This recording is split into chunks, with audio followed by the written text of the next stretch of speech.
Bien, vamos a iniciar con lo que es el tema derechos fundamentales versus técnicas especiales de investigación criminal. Vamos a estar hablando sobre las distintas técnicas que hay y cómo son aplicables en el derecho en República Dominicana. Muy buenas tardes, mi nombre es Cintia Lozano, voy a mencionar a la compañera. Yo les estaré hablando de lo que son las definiciones de los derechos fundamentales y versus la investigación especial criminal. Los derechos fundamentales son aquellos derechos que protege la Constitución, que se basan en los derechos básicos, que son derecho a la igualdad, derecho a la vida, derecho a la dignidad, entre otros, que ya como abogados conocemos, ¿verdad? No lo voy a mencionar todo, pero igual sabemos que son aquellos derechos, pero nos vamos a enfocar en lo que son los derechos fundamentales en las investigaciones criminales y aquellos que se ven tanto afectados o deben ser protegidos por aquellos especialistas que son responsables de proteger los derechos fundamentales de la persona en un proceso de investigación. En ese punto yo quisiera preguntar antes de iniciar al licenciado sobre esas técnicas que se utilizan en la investigación en cuanto a su experiencia como abogado.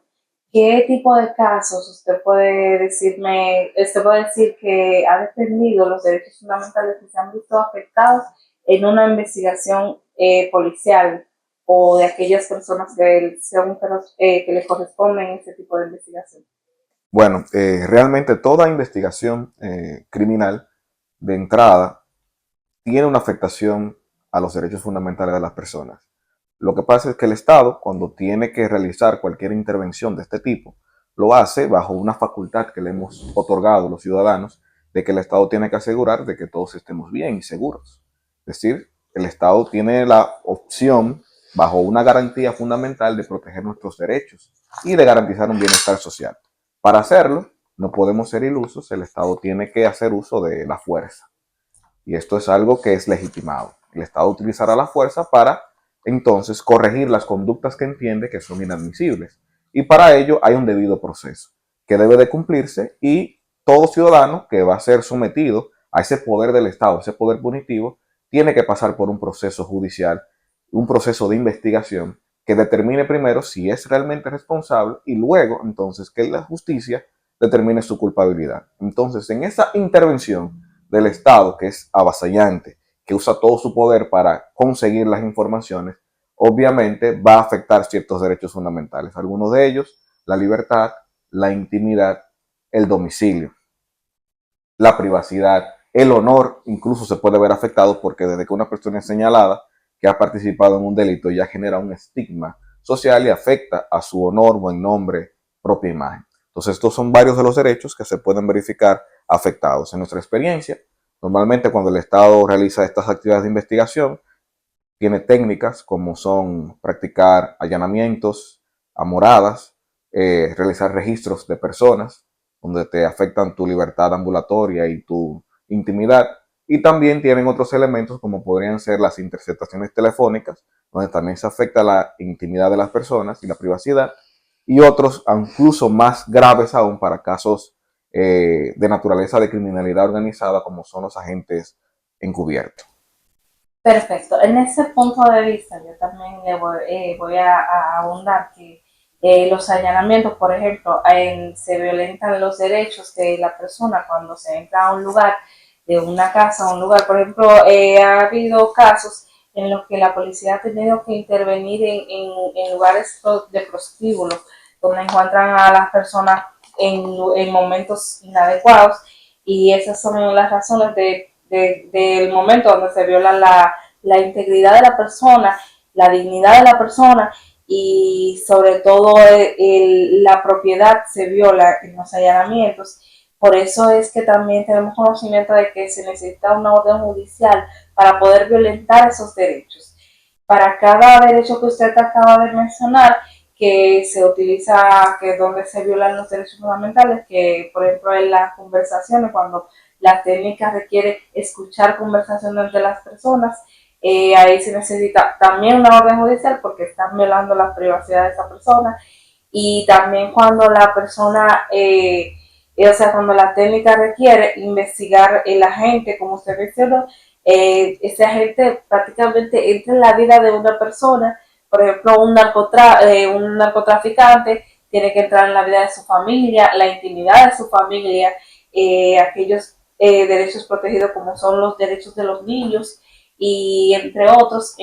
Para eso también necesita una orden judicial porque viola sus derechos fundamentales, y a la hora del proceso, para que un proceso no se caiga, esos derechos deben de tener una justificación de por qué hizo tal atropello contra esa persona y por qué, sobre todo para que no se, como usted el abogado, para que no puedan demandarlos y decir, no, lo demandamos porque violentó los derechos fundamentales, necesita esas órdenes judiciales. Lo dejo con mis compañeras para que les sigan explicando del tema. Bueno, ya me parece tocar sobre los principales pasos para la investigación criminal. Para realizar una buena investigación criminal debemos tomar en cuenta 4 pasos fundamentales que serían la observación, la descripción, la explicación y la probabilidad.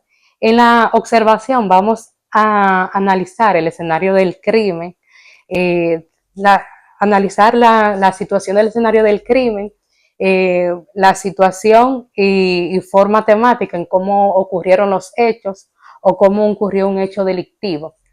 En la descripción, al expresar el resultado de la observación, se logra conectar aspectos que podrían ser inconexos para descartar o ampliar dicha para descartar o ampliar el foco de la investigación o de la observación. En la explicación, al realizar la conexión entre objetos, situaciones y actos, a través de la descripción se logra dar una explicación a lo ocurrido en el foco de la investigación o en el escenario del crimen. En la probabilidad, una vez trazada la investigación, el investigador analiza al criminal y cómo hizo el hecho delictivo con los datos ya recopilados. Entonces, una pregunta para el licenciado. ¿Cómo podríamos relacionar el artículo 26 del principio de legalidad del Código Procesal Penal con dichos pasos? Si es posible relacionar. Claro que sí, porque cuando se va a realizar las actividades de investigación, se toma noticia de que hay un hecho delictivo o de que alguna situación merece la intervención del Estado y sus agencias investigativas para descubrir la verdad o descubrir si ese hecho ocurrió o no. Entonces el Estado, cuando pasa a la parte de observación, puede hacerlo a través de distintos medios. Uno, en el caso de criminalidad organizada, tenemos al agente bajo cubierta. Pero también podemos tener vigilancia y seguimiento, que no necesariamente tiene que ser encubierto, que puede ser un agente con todas sus identificaciones del lugar, que le pueda dar monitoreo a una persona que se entiende que está realizando una actividad delictiva, o incluso utilizar las interceptaciones telefónicas para escuchar qué está haciendo. Entonces el principio de legalidad es nodal en cada una de estas fases. ¿Por qué? Porque para darle seguimiento a una persona, porque para verificar lo que hay en su morada, para intervenir sus teléfonos, se requiere de que se siga con un debido proceso. Y el Código Procesal Penal es claro. Cada una de estas actividades que pueden realizar los órganos investigativos tienen un procedimiento establecido en el Código Procesal Penal. Las interceptaciones telefónicas en el artículo 192. El registro de personas en el 175 y 176. Asimismo, el agente bajo cubierto en el 372. Si no se cumplen con alguno de esos requisitos o parámetros que se establecen allí, entonces deviene la obtención o la realización de ese acto en ilegal.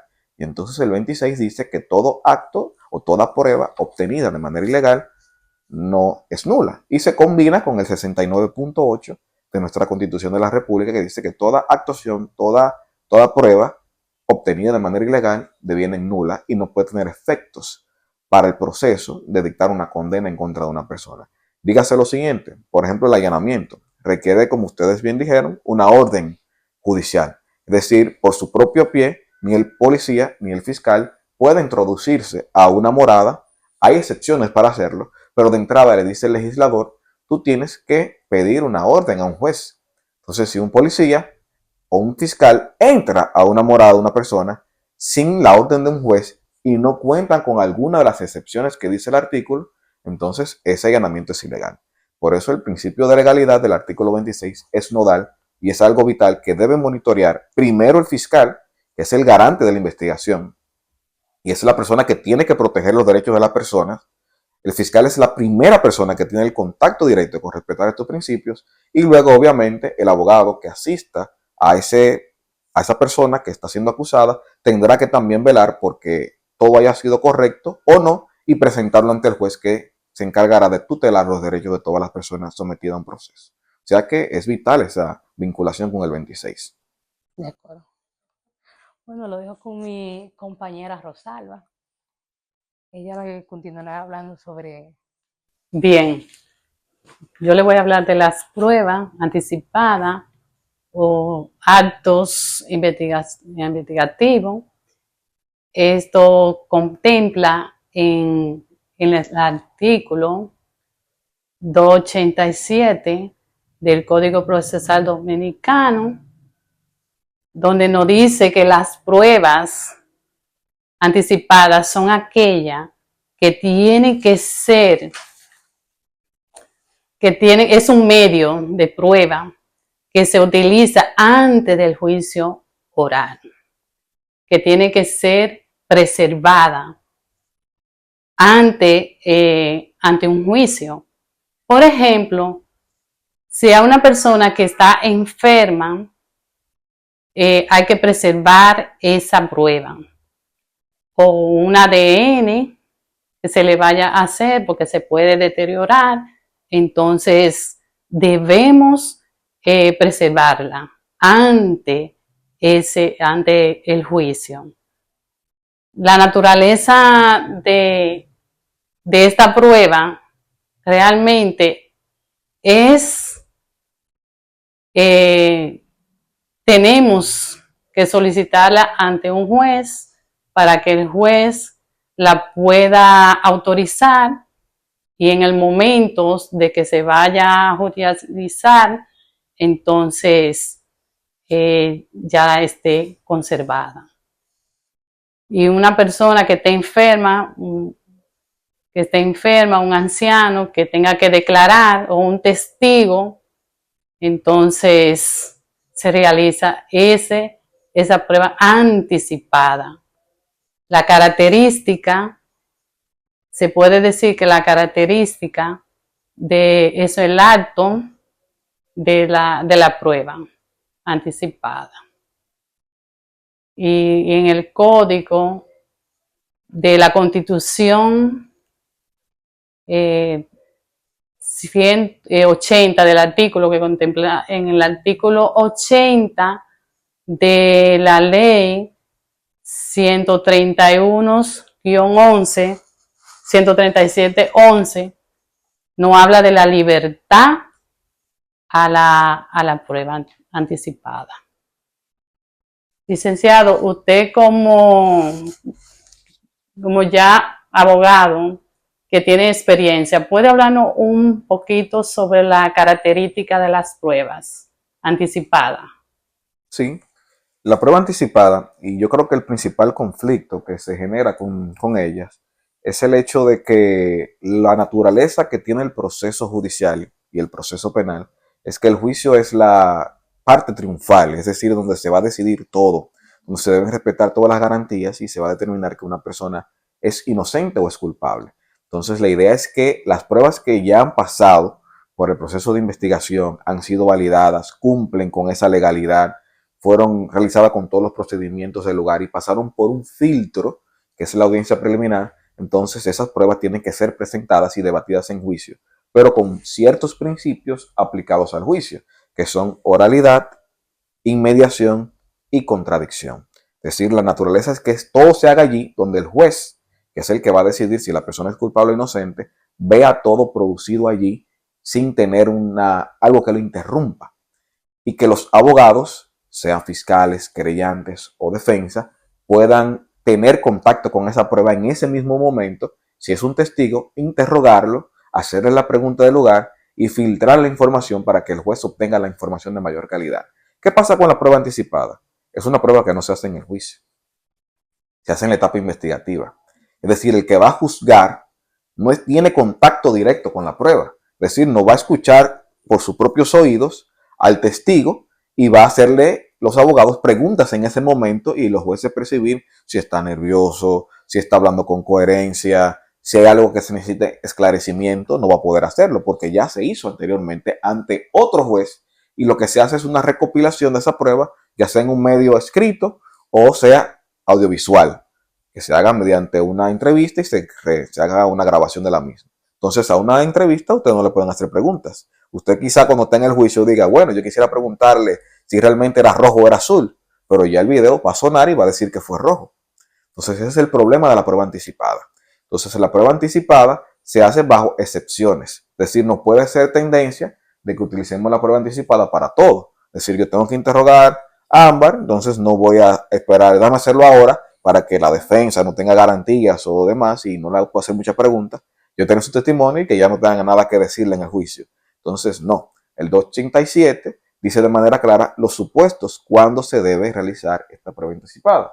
Porque se está de entrada violando derechos que se tienen en el juicio, pero se hace por un fin ulterior. Como decía la compañera, si el testigo tiene posibilidad de morir o se tiene que ir del país o es una persona en condición de vulnerabilidad, como ocurre con los menores de edad, entonces es mejor preservar ese testimonio porque vamos a dejar impune el caso.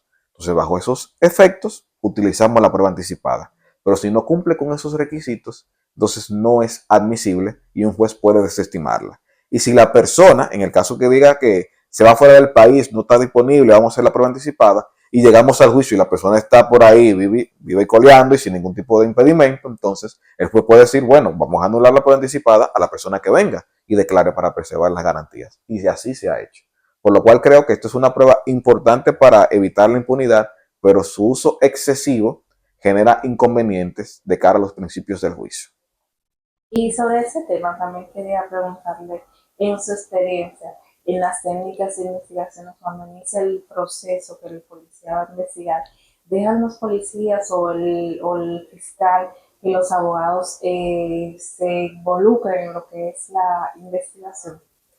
De entrada, hay un problema y creo que es una falla estructural que tenemos en el sistema. El Código Procesal Penal está diseñado para que todo el mundo participe en la etapa investigativa. Obviamente, el Ministerio Público tiene un monopolio de la investigación y por principio de su propia ley fundamental, la Ley General del Ministerio Público dice que el Ministerio Público en la etapa investigativa funciona como un ente objetivo que va a buscar pruebas a cargo y pruebas a descargo porque va a buscar la verdad. Terminada la investigación, el Ministerio Público entonces da una conclusión a esa investigación. Y ya si pasa a ser acusación, entonces ya el Ministerio Público pasa a ser parcial a su acusación. No va a garantizar los derechos de lo que quiera el defendido, pero ya agotó una parte objetiva. ¿Qué pasa? El abogado tiene que estar inmiscuido totalmente en la etapa investigativa de ver los avances.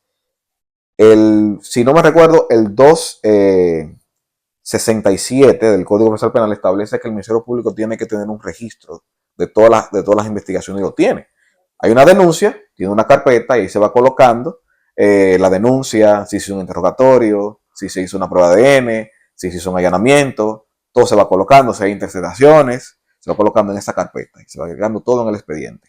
Ahora bien, es muy difícil, muchos abogados dicen, hay que esperar a que llegue la acusación para ver lo que hay allí o lo que el Ministerio Público quiera colocar en la acusación y no tienen acceso. Y muchos abogados dicen, vamos a esperar que pasen los 3, 6 meses, 8 meses, que el Ministerio Público presente la acusación para yo defenderme y hacer mi investigación. Un error.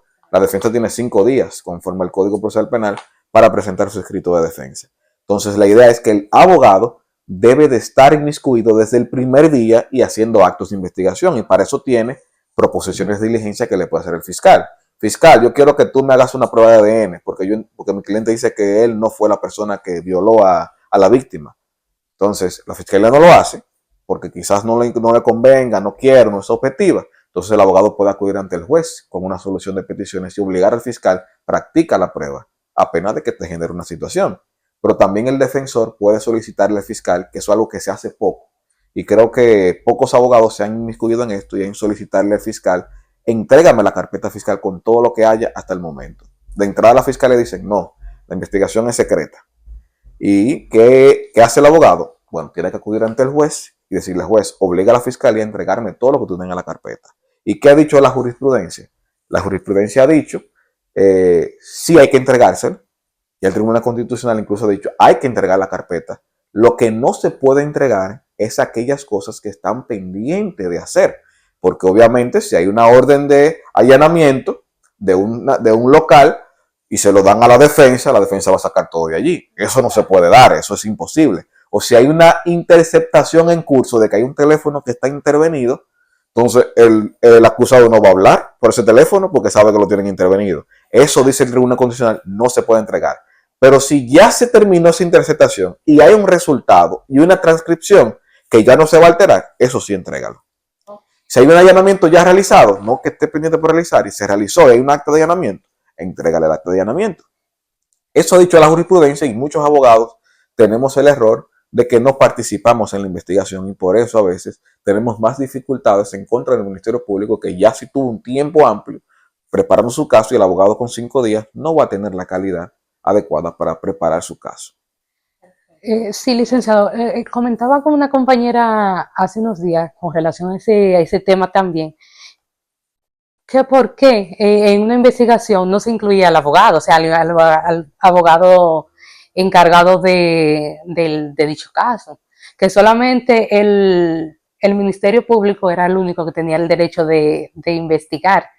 Entonces yo digo, no, pero si si un abogado es encargado de un caso, pudiéramos incluirle en el caso también, de que él puede estar desde el principio de dicho caso. Que entendemos, ok, que ese es el trabajo del Ministerio Público, de investigar, pero ¿por qué no incluimos a el abogado? O sea, Dependería de la naturaleza de sí, la investigación que se esté realizando. Por ejemplo, si el Ministerio Público va a realizar un allanamiento en algún lugar, obviamente no va a notificarme a mí, mira abogado, vamos a hacer este allanamiento. sí, No sí, va a ser exacto. porque es un efecto sorpresa. Pero si el abogado llega al lugar, porque su cliente llama, mira, me están haciendo un allanamiento, y puede acompañar al momento de la requisa, si se siguen los protocolos del lugar, no hay ningún impedimento para ello. Si también van a hacer un interrogatorio a ese imputado, obviamente la fiscalía no puede hacer ese interrogatorio sin la presencia del abogado. Tiene que estar el abogado para escuchar. Si van a hacer un reconocimiento de personas por rueda de detenido, que colocan a la persona y le dicen a la víctima, identifica quién fue que te atacó, entonces un abogado debe estar presente para así hacerlo. Si no se hacen y algunas de estas pruebas sí exigen de manera obligatoria la presencia del abogado, otras lo dejan a la indeterminación. Es obligatorio que el abogado pueda estar pendiente de las actuaciones que se van haciendo, por algunas obviamente no van a contar con su presencia porque el Ministerio Público las hará por la naturaleza de las mismas y por lo que quiere conseguir afuera de él. Por ejemplo, algo reciente que pasó, que creo que vi una abogada quejándose, fue la licenciada Laura Costa en el caso de Hugo Veras, que fue arrestado y fue practicado un allanamiento y ella decía que no le permitían hablar con el representado, entrar a ver la requisa que se estaba realizando. Esto generó unas opiniones diversas de si esto era correcto o no. Entendemos que todo depende de la naturaleza de lo que se esté haciendo. Imagínense que sea una persona con alto peligro, que esté atrincherado con un arma. ¿Cómo que va a pasar un abogado para allá adentro cuando iba a entrar no sabemos qué es lo que hay? Entonces eso sería inadmisible. Pero quizá en las condiciones que se dio, que simplemente buscar a la persona y llevársela, buscar un equipo tecnológico, en este caso, más fácil tú puedes entender que pueda participar un abogado. O sea que yo creo que caso a caso se puede evaluar esta situación. Entonces, para abonar en eso, también he entendido que prácticamente mi abogado no va a permitir que a mí me violenten un derecho fundamental, porque si el investigador avisa que va a allanar, eso es que va a violentar un derecho fundamental que prácticamente nadie quiere que se lo violente y más si tú puedes prevenirlo. Entonces hemos entendido que el derecho fundamental, la técnica de investigación es la que más prevalece a la hora de tú investigar un hecho y llegar al fin de ese hecho. Bien, cabe destacar que, bueno, en el desarrollo de esta conversación hemos hablado mucho sobre lo que son las técnicas especiales de investigación y puntualizando en ellas, hablamos de lo que es el allanamiento, la intervención telefónica y algunas otras figuras como el agente encubierto, pero también hay otras que aquí en República Dominicana quizás no son tan sonoras como la entrega supervisada, por decirlo de alguna forma, y resaltando algunos casos en los que hemos visto estas técnicas especializadas de investigación, podemos mencionar lo que fue el caso Antipulpo, en el cual se realizaron aproximadamente unos 27 allanamientos en propiedades distintas de distintos imputados, entre ellos el hermano del expresidente Danilo Medina y otros funcionarios. También creo que estuvo involucrada una hermana de él. Y en esos casos, no solamente se vio lo que era el allanamiento, sino que también hubieron personas que tuvieron sus teléfonos intervenidos y que por lo cual se dio al traste con esta red, digamos. Otro caso que podemos mencionar es el caso de César Emilio Peralta, mejor conocido como el abusador, en el cual también se llegaron a distintos personajes por medio de lo que era la interceptación telefónica.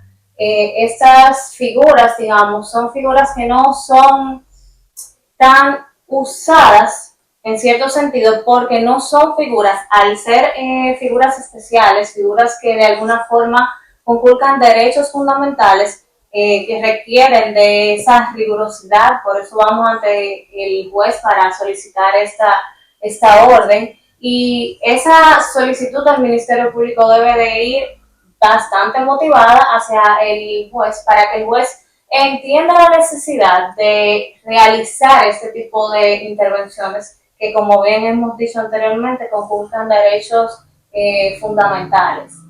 Bien, entonces, en ese caso, quisiéramos saber también si algún caso que usted haya manejado, haya tenido, digamos que cerca lo que son esas figuras especiales de investigación, tanto el agente encubierto, que no es algo que manejemos tanto a nivel, digamos que popular. Sí, mira, respecto de ello, temas de intercepción telefónica ocurre más de lo habitual y más en casos de sustancias controladas, algunos casos de tráfico de armas. Recientemente aquí, no voy a decir los nombres porque todavía están en curso y en etapa investigativa, y hemos tenido varios con respecto a ello que por temas de tráfico. Recuerdo que también un caso que manejamos aquí en la oficina fue el caso Falcón. Entonces, un caso de supuesto tráfico y lavado de activos aquí en Santiago. Nos hicieron múltiples allanamientos y muchas intercepciones telefónicas, del cual incluso ahora se encuentra en etapa preliminar. Otro caso que incluso creo que tenemos audiencia, sí, tenemos audiencia mañana en etapa recursiva, es el caso Casablanca. Casablanca era un centro de diversión para adultos aquí en Santiago, muy conocido, el cual fue cerrado por la Procuraduría de Trata y Tráfico de Personas, porque se advertía que supuestamente en este lugar había trata de personas con venezolanas, colombianas y algunas dominicanas. Entonces, en estos casos, y les puedo decir de entero crédito, los casos del Departamento de Trata y Tráfico de Personas, de esa Procuraduría especializada, suelen utilizar el agente bajo cubierto. Envían una persona a que pueda verificar el negocio, a tomar parte, a pedir, si ver la mecánica con las mujeres y demás, y se ha utilizado. En este caso, Casablanca, se utilizó un agente bajo reserva. También otro caso del Distrito Nacional que recuerdo fue el caso Dollhouse, que fue otro centro de diversión para adultos, que también fue clausurado y que se utilizó también la figura del agente bajo reserva. ¿Qué hace el agente bajo reservas? Primero, eso tiene que ser reglado, como dice el 372, por parte del juez. Es decir, el fiscal titular solicita al juez y se autoriza por un plazo determinado que no puede exceder los 6 meses. Entonces, durante esos 6 meses, él el agente, que puede ser un agente policial, puede ser un fiscal o cualquier otra persona que acredite la fiscalía y que el juez autorice, va a hacer estas labores. El límite que tendrá es un límite que donde llegan los problemas, un poco difuso, puesto porque, ¿qué puede hacer ese agente mientras esté inmiscuyéndose, haciéndose pasar por un amigo, haciéndose pasar por un cliente? ¿Va a cometer el delito? Entonces, eso no es sancionable. O va a colocar a la persona a que cometa el delito, o lo va a instigar a hacerlo. Entonces, los fines éticos del agente bajo cubierto o reserva son de importante cuestionamiento. Lo que sí podemos decir es que ese agente, cuando concluya su investigación, tiene que hacer un informe, el cual se rinde al Ministerio Público y al juez que lo autorizó y se verifica. ¿Esto es prueba o no es prueba? Es una discusión. Si ese informe es prueba. En principio lo que se entiende es que este informe lo que ayuda es a poder obtener otros medios de prueba. ¿Por qué? Porque si ya se hizo un informe, se verificó que hay situaciones ilegales, ya con eso sirve de base para solicitar una interceptación telefónica y chequear los teléfonos, para realizar allanamientos. Entonces, estos serían la base para realizar otros elementos que sí van a ser pruebas. Algunos jueces entienden que el informe por sí solo es una prueba.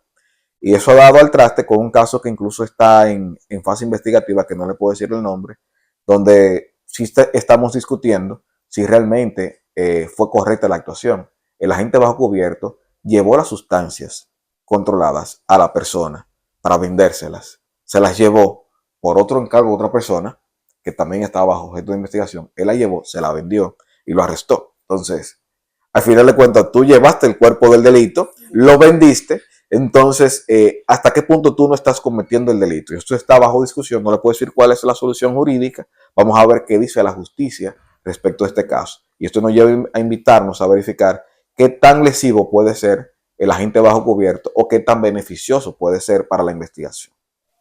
Realmente esa discusión ha estado sobre si el agente encubierto, al momento de verse en la necesidad de actuar de manera ilícita, debería de ser o no sometido ante la justicia.